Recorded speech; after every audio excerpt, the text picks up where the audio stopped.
हरे कृष्णा दंड प्रणाम आप सभी को। तो आज हम भगवद गीता के 6.31 श्लोक पे चर्चा करेंगे। सर्वभूतस्थितं यो मां भजत्य एक त्वाम् आस्थित सर्वथा वर्तमानोऽपि स योगी मयि वर्तते। जो योगी मुझे तथा परमात्मा को अभिन्न जानते हुए परमात्मा की भक्ति पूर्वक सेवा करता है, वह हर प्रकार से मुझ में सदैव स्थित रहता है। तो श्री प्रभुपाद जी बहुत सुंदर बता रहे हैं कि भगवान कृष्ण यहाँ अर्जुन को कह रहे हैं कि मुझे और परमात्मा यानी कि जो हर एक जीवात्मा के हृदय में भगवान कृष्ण विष्णु चतुर्भुज रूप में है, वो भगवान कृष्ण ही है।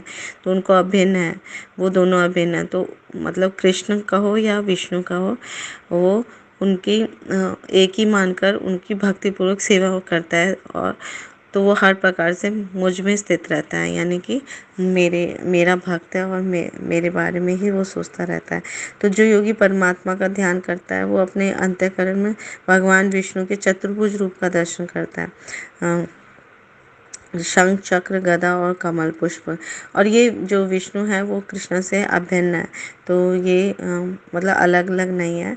तो भगवान कृष्ण जो है वो इतनी शक्ति है उनके अंदर कि एक ही समय सारे जीवों के हृदय में भी है और गोलोक में भी है और अर्शविग्रह में भी है, और फिर भी उनकी शक्ति खत्म नहीं है। क्योंकि ईशोपनिषद का एक पहला श्लोक है, ओम पूर्णमदम पूर्णमदा पूर्णमिदम पूर्णात् पूर्णमुदच्यते। भगवान इतने पूर्ण है कि उन पूर्ण में से अगर पूर्ण को भी निकाल दिया जाए तो वो तब भी पूर्ण बने रहेंगे। यानी कि उनमें से कुछ भी अगर निकाला जाए, है ना, बहुत सारे कृष्ण स्वरूप में हमें दिखाई दे, तब भी वो पूर्ण है। और हर एक तो ब्रह्म संहिता में भी इसका एक छोटा सा सुंदर एग्जाम्पल देते हैं ब्रह्मा जी कि कैसे एक दीपक जो होती है वो ओरिजिनल दीपक से हम बहुत सारे दीपक या कैंडल जला सकते हैं। तो वो जो सारी दीपक है सबका प्रकाश और उजाला, है ना, ताप सेम ही रहेगा। ऐसा नहीं है कि वो कम ज़्यादा होगा। लेकिन जिससे जो शुरुआत में सबसे पहले जो दीपक था वो मूल दीपक है। तो इसी तरह भगवान अपनी शक्तियों का विस्तार करते हैं। और उन कृष्ण लीला में भी हम बारंबार देखते हैं कि कैसे भगवान ने 16,108 रानियों के साथ जब विवाह किया तो अपने स्वरूपों को भी उतनी बार मतलब उतने स्वरूप में वो बन गए कृष्णा। तो द्वारका में 16,108 रूप में अलग अलग रानियों के साथ अलग अलग महलों में, है ना, पूर्ण ऐश्वर्य के साथ रहा करते थे। ऐसा नहीं कि एक ही कृष्ण और रानियाँ अलग हैं। तो इसी तरह रासलीला में भी असंख्य गोपियाँ थी, तो भगवान ने अपने स्वरूपों का विस्तार किया। इसी तरह हर भक्त के घर में जो अर्चा विग्रह होते हैं उसमें भगवान कृष्णा विराजित होते हैं। तो एक ही साथ वो असंख्य रूपों धारण कर सकते हैं। ये उनकी अंतरंगा शक्ति का प्रभाव है। तो भगवान कृष्ण की दिव्य प्रेम भक्ति में जो व्यक्ति लगा रहता है और सदैव कृष्ण के चिंतन में करता रहता है, तो वो समस्त भौतिक कलमों से मुक्त हो जाता है।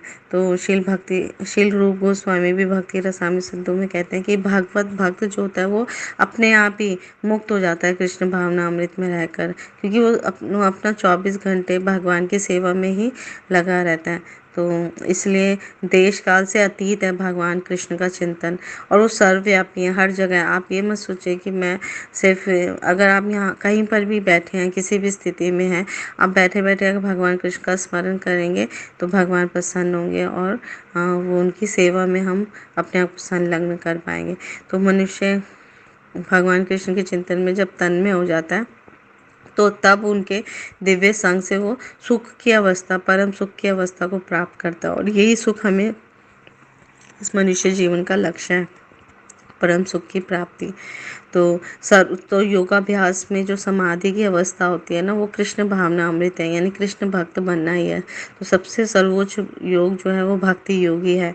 तो केवल इस ज्ञान से कृष्ण प्रत्येक जन के हृदय में परमात्मा रूप में स्थित है, और यही ज्ञान देने के लिए भगवान कृष्ण हम सबके हृदय में है।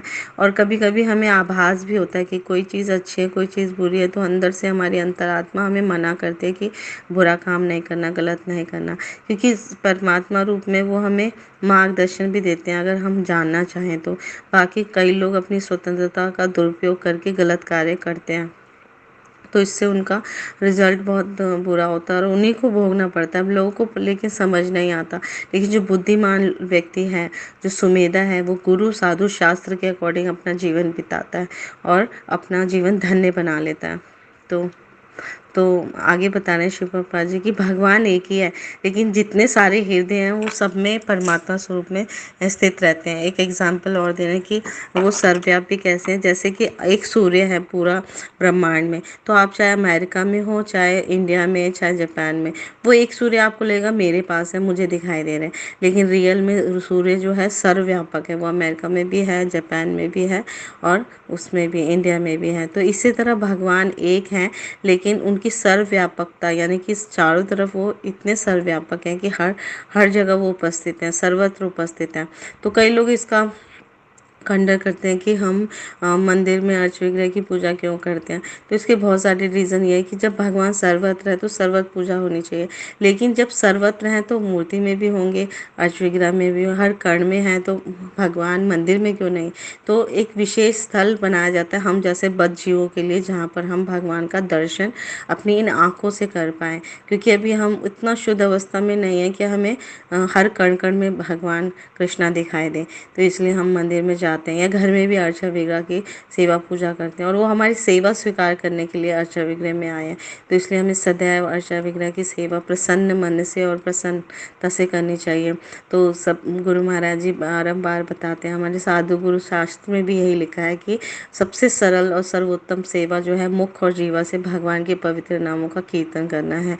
हरे कृष्णा कृष्णा कृष्णा हरे हरे, हरे रामा राम राम हरे हरे। तो इससे हम मनुष्य जीवन का ध्येय प्राप्त कर पाते हैं। Thank you so much.